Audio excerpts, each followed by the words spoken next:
Այս պատմությունը սկսվում է այնպես, ինչպես հազարավոր այլ սիրո պատմություններ, սակայն այն ավարտվում է մի այնպիսի իրադարձությամբ, որը ցնցեց ոչ միայն մի փոքրիկ քաղաքի բնակիչներին, այլև բոլոր նրանց, ովքեր հավատում էին անկեղծ սիրուն։ Սա պատմություն է Արամի և Անիի մասին, երկու երիտասարդների, որոնց միությունը պետք է դառնար կատարյալ երջանկության խորհրդանիշ, բայց վերածվեց իսկական դրամայի։ Արամն ու Անին ծանոթացել էին դեռ ուսանողական տարիներին։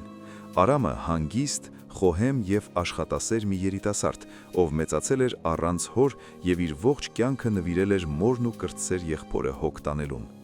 Անին քաղաքի հարգված բժիշկի դուստր էր, փխրուն, գեղեցիկ և շատ բարի։ Նրանց սերը նման էր հեքիաթի։ Արամը պատրաստ էր ամեն ինչի Անիի համար, իսկ Անին նրա մեջ տեսնում էր այն հուսալի ամրոցը, որի մասին երազում է յուրաքանչյուր աղջիկ։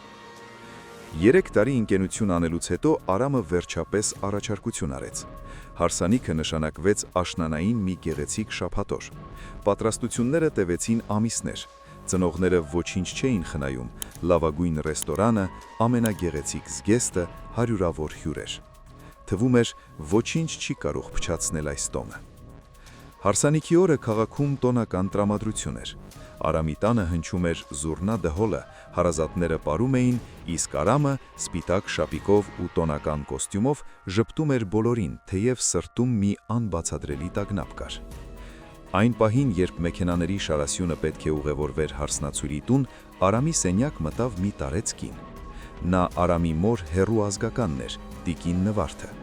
որ երկար տարիներ աշխատել էր քաղաքի արխիվում և հիվանդանոցում։ Նրա դեմքը գունատ էր, իսկ ձեռքերը դողում էին։ Արամ որդիս, ես չէի կարող թույլ տալ, որ դու այս քայլն անես առանց ճշմարտությունն իմանալու, շշնջաց նա, Արամին մեկնելով մի հին, դեղնած ծրար։ Սա քո հոր մահվան հետ կապված փաստաթղթերն են և մի նամակ, որը ես գտել եմ տարիներ անց։ Դու պետք է կարդաս սա հիմա։ Արամը սկզբում չցանկացավ լսել, բայց կնոջ հայացքն այնքան լուրջ էր, որ նա վերցրեց ծրարը։ Այնտեղ գրվածը փոխեց ամեն ինչ։ 15 տարի առաջ Արամի հայրը մահացել էր ավտովթարից։ Մեղավորին այդպես էլ չէին գտել, վարորդը փախուստի էր դիմել դեպքի վայրից։ Այդ ողբերգությունը կործանել էր Արամի ընտանիքը, նրանց թողել աղքատության մեջ։ Ծրարի մեջ Անիի հոր բժիշկ Վարդանի խոստովանական նամակն էր, գրված տարիներ առաջ, բայց երբեք չուղարկված ոստիկանություն։ Նամակում նա մանրամասն պատմում էր, թե ինչպես է այդ գիշեր անձրևի տակ հարվածել մի մարդու, վախեցել է կորցնել իր կարիերան ու ընտանիքը և փախել է։ Բայց ամենասարսափելին դա չէր։ Ծրարում կար նաև մի ժամանակակից գրություն Անիի ձեռագրով։ Անին գիտեր։ Նա գտել էր այդ նամակը հոր գրասեղանի դարակում դեռ 3 ամիս առաջ։ Իր գրության մեջ նա խնդրում էր հորը երբեք չխոստովանել, որովհետև ինքը սիրում է Արամին և չի ուղում կորցնել նրան։ Նա գրել էր. «Հայրիկ, մենք կլռենք, և նա երբեք չի իմանա։ Մեր երջանկությունը ավելի կարևոր է, քան անցյալի սխալները»։ Արամի աշխարհը փլվեց։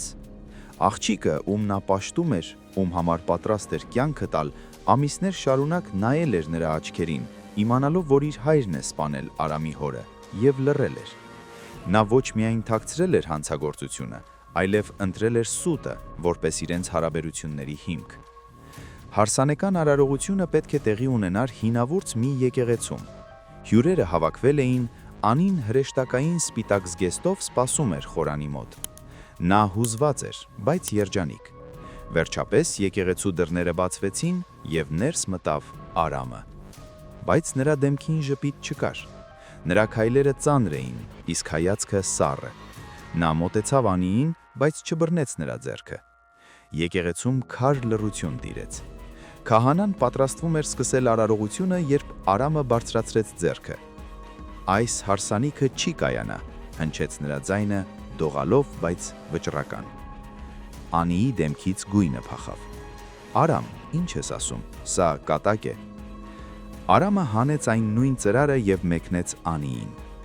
«Ես կարող էի ներել քո հորը, Անի։ Մարդիկ սխալվում են, մարդիկ վախենում են, բայց ես չեմ կարող ներել քեզ։ Դու գիտեիր, թե ով է խլել իմ հորը ինձնից։ Դու գիտեիր, թե ինչպես է մայրս ամեն գիշեր լաց եղել 15 տարի շարունակ։ Դու գիտեիր ու լռեցիր։ Դու ամեն օր համբուրում էիր ինձ, սուտը սրտուտ պահած։ Մեր սերը կառուցված էր իմ հոր արյան և քո լռության վրա։ Անին ընկավ ծնկների վրա, արցունքները հորդում էին նրա աչքերից։ Արամ, ես վախենում էի, ես քեզ շատ էի սիրում։ Սերը ճշմարտություն է պահանջում, Անի, ոչ թե դավաճանություն,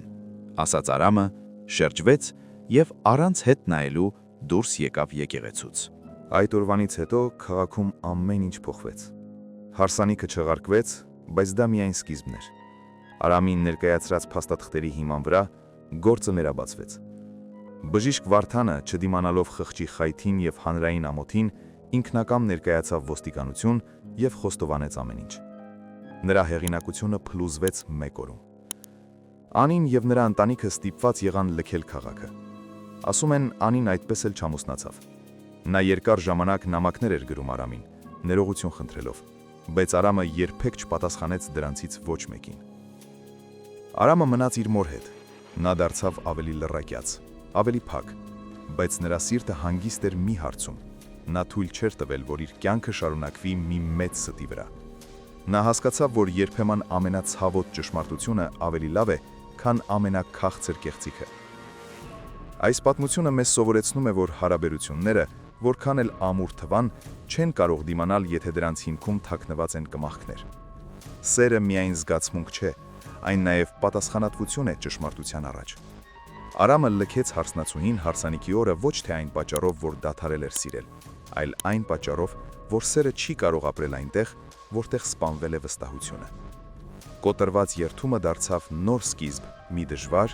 բայց արդար ուղու համար։ Եվ թեև հարսանեկան զանգերը չհնչեցին, հնչեց արդարության ձայնը, որը լռել էր 15 երկար տարիներ։ Անցել են տարիներ, բայց այդ օրվա արձագանքները դեռ լսվում են քաղաքի հին փողոցներում։ Այսօր Արամն ապրում է հանգիստ, բայց հիշողություններով լի մի կյանքով։ Ասում են, նրան հաճախ են տեսնում հոր գերեզմանի մոտ լուռ նստած, հայացքը հեռուն հառած։ Նրա դեմքին այլևս չկա այն դառնությունը, որը կար հարսանիքի օրը։ Նա գտել է իր ներքին խաղաղությունը, որովհետև գիտի, վարվել է այնպես, ինչպես թելադրել է իր խիղճը։ Իսկ Անիի նամակները վաղուց դադարել են գալ։ Միգուցե նա էլ է վերջապես հասկացել, որ կան սխալներ, որոնք հնարավոր չէ ուղղել միայն ներողություն բառով, և կան վերքեր, որոնք չի բուժում նույնիսկ ժամանակը։ Այս պատմությունը մնաց մարդկանց հիշողության մեջ որպես մի դաժան, բայց կարևոր դաս։ Այն հիշեցում է բոլորիս, որ սերը կարող է ներել շատ բան, բացի գիտակցված ստից և այն լռությունից, որը կառուցված է ուրիշի դժբախտության վրա։ Երբեմն մենք ստիպված ենք լինում կոտրել մեր սիրտը, որպեսզի փրկենք մեր հոգին։ Եվ գուցե հենց այդ ցավոտ որոշումն էր Արամի ամենամեծ հաղթանակը։ Հաղթանակ հանուն արդարության և սեփական արժանապատվության։ Իսկ դուք ինչ կանեիք նրա փոխարեն։ Կկարողանայիք ներել հանուն սիրո, թե կընտրեիք դառը ճշմարտությունը, կորցնելով ամեն ինչ։ Գրեք ձեր կարծիքը մեկնաբանություններում, քանի որ կյանքը երբեմն մեզ դնում է ընտրության առաջ, որտեղ չկան ճիշտ կամ սխալ պատասխաններ։ Կա միայն մեր խիղճը։